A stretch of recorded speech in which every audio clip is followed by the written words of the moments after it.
ជនដែលបានបុកគេរត់បាទនៅមុខបោះចំចៅ3បាទនេះអ្នកបើកបោបាទ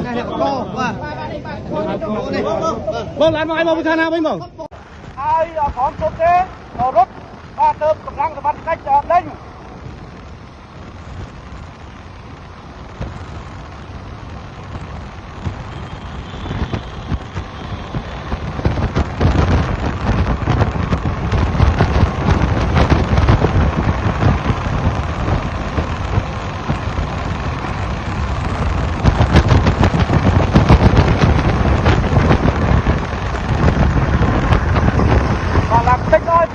ผมชอบเว้ย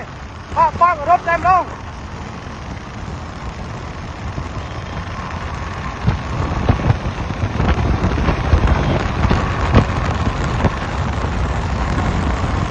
หลังติ๊กน้อยในกระมกผมชอบเว้ย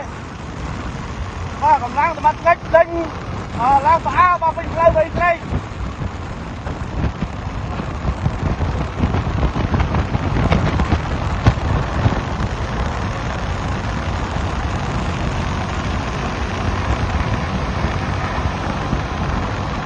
ba lươn á ba lươn lên trên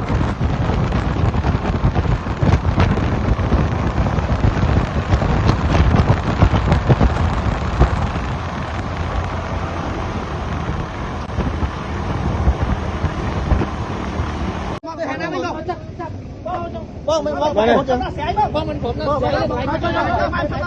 cho cho